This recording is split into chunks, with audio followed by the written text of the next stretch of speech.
श्री गणेशाय नमः। आज हम जानते हैं माता सरस्वती की पूजन विधि। बसंत पंचमी के दिन सुबह जल्दी उठकर नित्य क्रियाओं से निवृत्त होकर और स्नान करके माता सरस्वती के प्रतिमा की स्थापना करें। उन्हें पीले रंग का वस्त्र अर्पित करें। फिर हल्दी, चंदन, रोली, पीले फूल, पीली मिठाई, पीला अक्षत और केसर अर्पित करें। बसंत पंचमी के दिन वाद्य यंत्र और किताबों को अर्पित करें। फिर माँ सरस्वती वंदना का पाठ करें। फिर आरती करके कथा सुने। इससे असाधारण लाभ की प्राप्ति होती है, जो कि इस प्रकार है। यह पूजा करियर और शिक्षा से जुड़ी सभी बाधाओं को दूर करती है। यह करियर और शिक्षा में सफलता प्राप्त करने में मदद करता है। यह किसी को अपने लक्ष्यों पर ध्यान केंद्रित करने में और उन लक्ष्यों को प्राप्त करने के लिए आवश्यक प्रयासों में सहायता करता है। व्यक्ति को दिव्य वाणी की शक्ति प्रदान करता है। अब आइए सुनते हैं माता सरस्वती की व्रत कथा। एक बार की बात है, सुकेता नाम के एक राजा हुआ करते थे।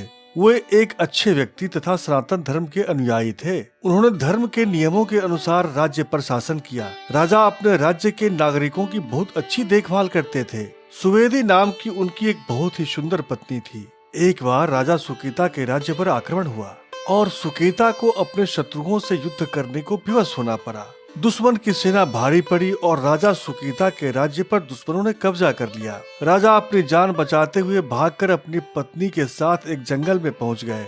जब वे जंगल में पहुंचे तब वे अत्यंत थक चुके थे और भूखे थे। उन्हें जो कुछ भी मिला उसे वे खा रहे थे, लेकिन फिर भी उनकी भूख शांत नहीं हो रही थी, क्योंकि उनको जो कुछ भी खाने को मिला था वो बहुत कम था। भूख ने अपना असर दिखाना शुरू कर दिया था और अब राजा चल भी नहीं पा रहे थे। राजा नीचे गिर गए और रानी उनका सिर अपने जांघ पर रखकर उन्हें शांत करने का कोशिश करने लगी। रानी भी बहुत चिंतित थी और उन्होंने भगवान से कुछ मदद की प्रार्थना की, जिससे उन्हें इन विषम परिस्थितियों से छुटकारा मिल सके। संजोग से ऋषि अंगिरस उस रास्ते से जा रहे थे और उन्होंने राजा और रानी को देखा। फिर उन्होंने रानी से पूछा कि वह कौन है और वे जंगल में कैसे आए हैं। रानी ने ऋषि को अपनी कहानी सुनाई। ऋषि को पता चल गया कि वे राजा और रानी हैं। फिर उन्होंने रानी से कहा कि पास में ही पंचवटी तालाब के पास दुर्गा क्षेत्र नामक एक जगह है। उन्होंने रानी को पूरी भक्ति के साथ देवी की पूजा करने की सलाह दी। ऋषि ने रानी और राजा को साथ चलने के लिए कहा। वे दोनों ऋषि के साथ उस स्थान पर गए। ऋषि ने राजा और रानी से पवित्र तालाब में स्नान करने को कहा। राजा और रानी स्नान करके लौटे। ऋषि ने उनसे देवी दुर्गा और माता सरस्वती की पूजा करवाई। उन्होंने उनसे षोडशोपचार पूजा करवाई, जो 16 विभिन्न प्रकार की पूजा या सेवा करके देवी को प्रसन्न करती है। यह पूजा 9 दिनों तक चली। 10वें दिन एक यज्ञ किया गया और ऋषि अंगिरस द्वारा निर्देशित राजा और रानी द्वारा 10 प्रकार के दान किए गए। इस प्रकार उनका व्रत संपन्न हुआ। दंपत्ति कुछ दिन ऋषि अंगिरस के आश्रम में खुशी खुशी रहे। देवी की कृपा से उन्हें पुत्र की प्राप्ति हुई। लड़के का नाम सूर्य प्रताप रखा गया। बालक आश्रम में पला बढ़ा और युद्ध सहित सभी प्रकार की शिक्षा प्राप्त की। वह बड़ा होकर एक महान योद्धा बना और अंगिरस ऋषि के आशीर्वाद से उसने शत्रुओं पर हमला किया, जो अब उसके पिता के राज्य पर शासन कर रहे थे। वह बड़ा होकर एक महान योद्धा बना और अंगिरस ऋषि के आशीर्वाद से उसने शत्रुओं पर हमला किया, जो अब उसके पिता के राज्य पर शासन कर रहे थे। उसने युद्ध के मैदान में सभी दुश्मनों को हरा दिया और उसने अपने पिता के खोए हुए राज्य पर नियंत्रण कर लिया। फिर वह आश्रम में लौट आया और ऋषि के आशीर्वाद से अपने माता पिता को वापस अपने राज्य में ले गया।